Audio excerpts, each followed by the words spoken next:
آج ہم ایک گہری نظر ڈال رہے ہیں مشل فوکو کے ایک لیکچر کے کچھ حصوں پر۔ یہ حصے ایک یوں سمجھ لیں پرانے مگر بڑے اہم خیال کے بارے میں ہیں، ثقافت نفس، یعنی اپنی ذات کی فکر کرنا، خاص طور پر قدیم یونان اور روم میں یہ بہت بہت اہم تھا۔ جی ہاں، اور یہ سمجھنا ضروری ہے کہ یہ صرف خود غرضی نہیں تھی، نہیں، بلکہ یہ ایک باقاعدہ فلسفہ تھا، اخلاقی بھی اور عملی بھی۔ اپنی ذات کو جاننا، اسے بہتر بنانا، اسے کہہ لیں تشکیل دینا، وہ اسے ایک ذمہ داری سمجھتے تھے۔ ہمارے پاس جو مواد ہے وہ فوکو کے لیکچر کا ترجمہ ہے، تو دیکھتے ہیں کہ یہ پرانی سوچ آج کیا معنی رکھتی ہے۔ شروع ایک بڑی دلچسپ بات سے کرتے ہیں۔ موسونس روفس تھے، ایک سٹوئک فلسفی۔ جی، سٹوئکس تو منطق اور اخلاقیات پر بہت زور دیتے تھے۔ بالکل، تو روفس کہتے ہیں کہ نجات کے لیے، حقیقی فلاح کے لیے، روح پر لمبی چوڑی سوچ بچار کی ضرورت نہیں ہے، بلکہ بس ایک لمحے کی پوری توجہ کافی ہو سکتی ہے۔ یہ بات اہم ہے کیونکہ یہ دکھاتی ہے کہ اپنی ذات کی فکر کتنی عملی چیز تھی، یہ صرف خیالی باتیں نہیں تھی۔ ڈیو آف پروسا جیسے مفکرین تھے، انہوں نے باقاعدہ مشق پر زور دیا، لاطینی میں جسے ایکسرسائٹاشیو کہتے ہیں، یعنی روز کی ذہنی اخلاقی ورزشیں۔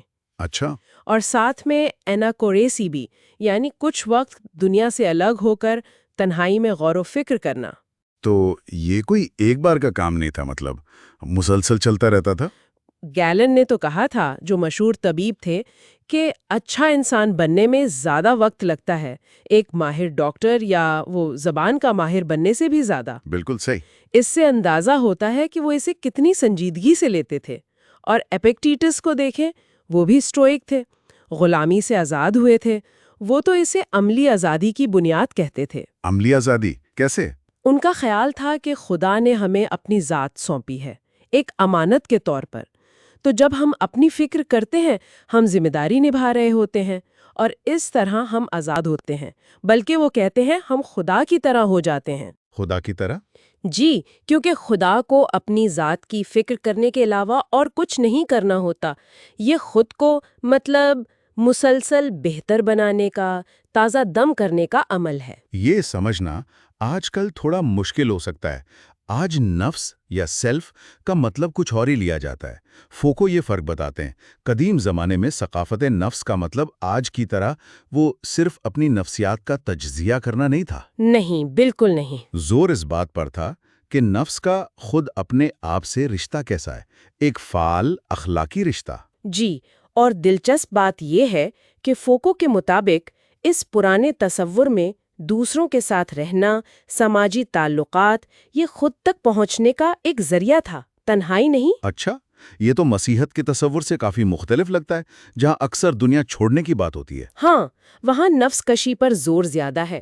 فوکو کہتے ہیں کہ قدیم اپنی فکر جو تھی وہ خود کو جاننے سے زیادہ خود کو بنانے کا عمل تھا۔ تو یہ ایک طرح کا پروجیکٹ تھا، خود کو بہتر بنانے کا۔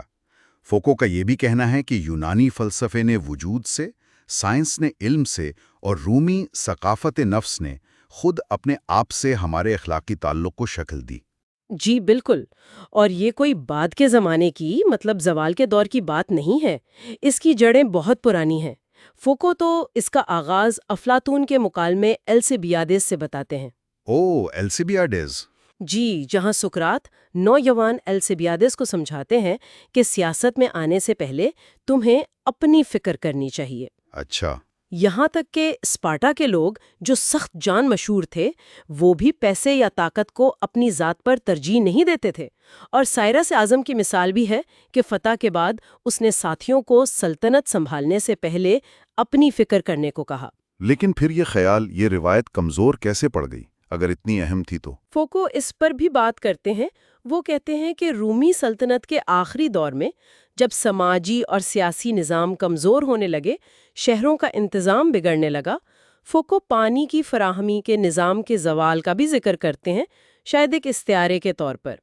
معاشرتی ٹوٹ پھوٹ؟ ہاں، شاید وسیع تر بے یقینی اور ٹوٹ پھوٹ کے استعارے کے طور پر۔